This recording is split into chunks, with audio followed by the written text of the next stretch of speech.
So my name is Josephine Atinaja-Faller. I work at Simmons College, School of Nursing and Health Sciences in Boston, Massachusetts.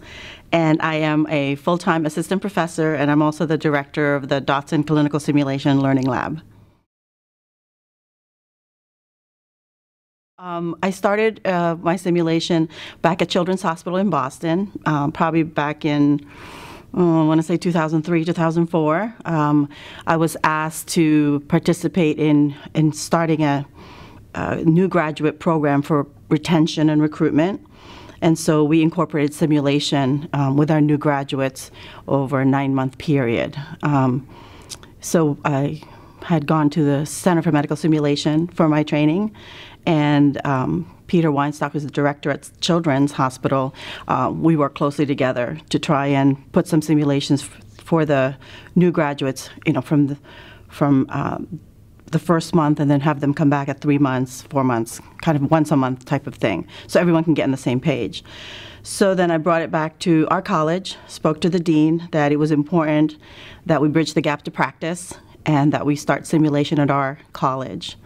So she got on the ball. Because we're a private school, we have to get money and funding, and we were just lucky that we have a nice alumni from 1962, Mr. and Mrs. Dotson, who donated some money to help us renovate one of our regular skills lab into a simulation lab, and we were able to purchase the Laerdal SimMan. And so basically I started with just, the mannequin, running it on my own behind a curtain, just like everyone else. And everyone said, "Oh, great job! That's awesome. Yeah, terrific. Go ahead, you do it." So nobody else wanted to do it. I tried to get another faculty to do it with me, and so he was just kind of coming along for the ride. And so basically, I spoke with one clinical coordinator for each course at a time. Started with Med-Surg and just said, "I'll do simulation with your students. It'll be outside of clinical time. They'll just come in addition to. There'll be no penalties, no points included. No, there'll be no grading. Just so that they can get extra hands-on."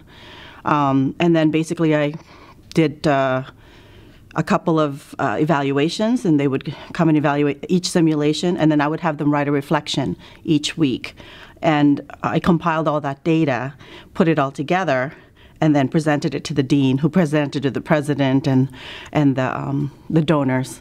And so the following year, we were able to do a project to renovate that whole sim lab, and then we had a ribbon cutting ceremony with the president and the donor present there. So then the program started to grow, and I started to integrate it into the other courses like pediatrics and OB and psych mental health, to start to integrate it. But still, no faculty full-time wanted to be really a part of it. They said they had enough on their plates. There's too many things going on. Our program was growing exponentially because of the needs and demands of the economy. So I asked if I could just hire some adjuncts who already had some simulation experience that were looking for some positions 1 day a week. So basically, that's how we staffed the sim lab.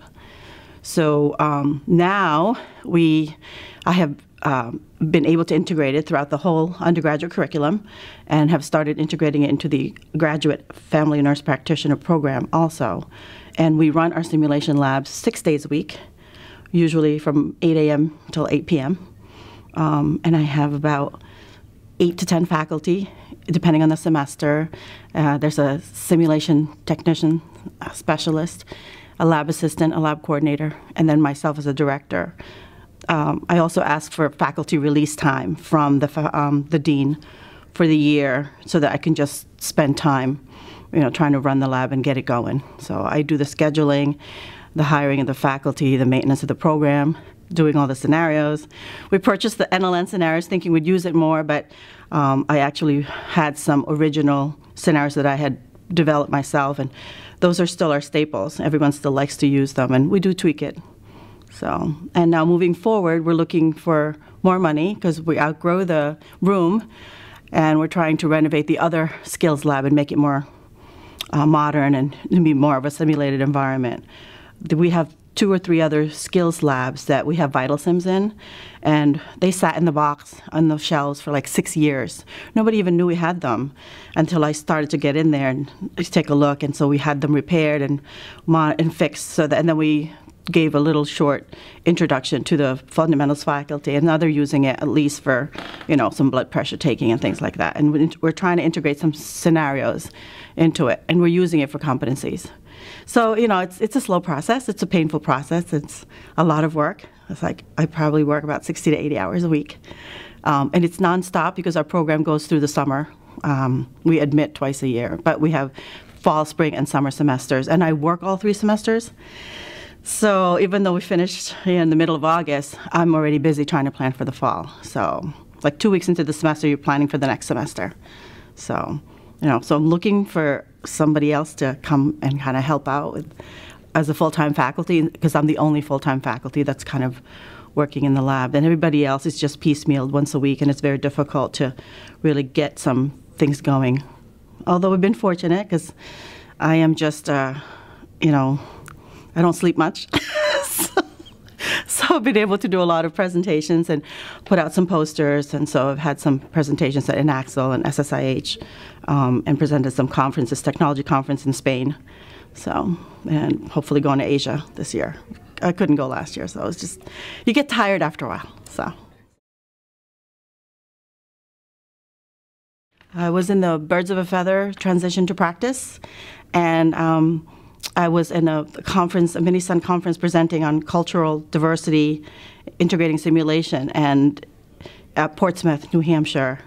And I saw it came up, because I'm always getting emails now about, submit an abstract here and there. And I just thought, oh, this would be great, to go to another sun that's out of our region, because I had never got an opportunity to go to the West Coast. I know there was one in Texas.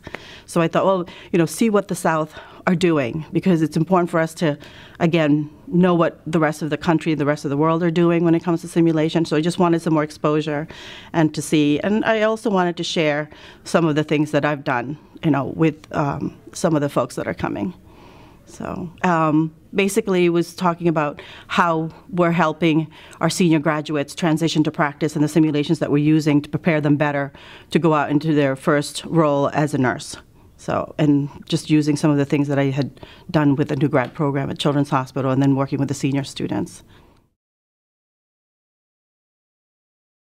So the value I see in attending the Sun is that it is invaluable. I think that the more conferences that you attend, no matter what magnitude, is just important for networking, but also to learn some new techniques, and also to reiterate and reinforce that what you're doing is okay and that you're actually doing all right.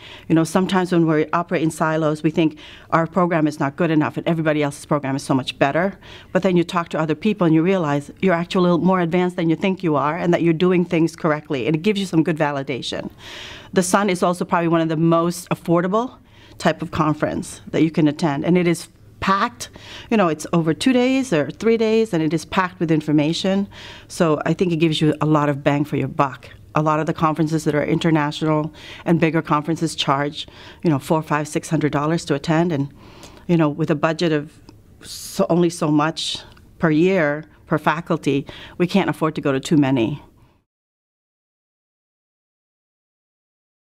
My advice to the beginner is to always go to as many conferences as you can, and to ask your Laerdal rep, where is the next one, where are the mini-suns, try to go to it, and then always get hooked up with whatever is available on their site, and use your representative as your mentor, and use the corporation to really help you get started and get a lot of your resources until you can get more people to network with you. And also to take a look at what's in your area, because you'd be surprised how many people are trying to start a simulation lab or have one, but just nobody knows about it. So, and I think that going to the sites, the NLN-CIRC site, or any of the other organizational sites are also an excellent point. And of course, reading a lot of articles helps. I mean, I think the Laerdal has been very positive and being very generous and providing, a lot of speakers to all these conferences. And I believe that we should utilize more of the people who attend these conferences, because I'm finding that there's quite a few people who are really experts in what they are doing, but they're not necessarily on the mode of presenting or, thinking that what they do is worth listening to. And I believe that, we should have a little bit more networking going on. I mean, there isn't much, it's so packed that you don't have much time, and there isn't actually a session where you just want to come and get together. I'm a beginner, you're a beginner, we're all beginners, where can we get some help? So, and I think that for this type of conference where over 50% are new, you would need something like that also. And I think that there's quite a few of us who have been there and done the hard work, that we wouldn't want everybody else to work as hard as we do. So we would love to share that information so that they can hopefully skip a few steps.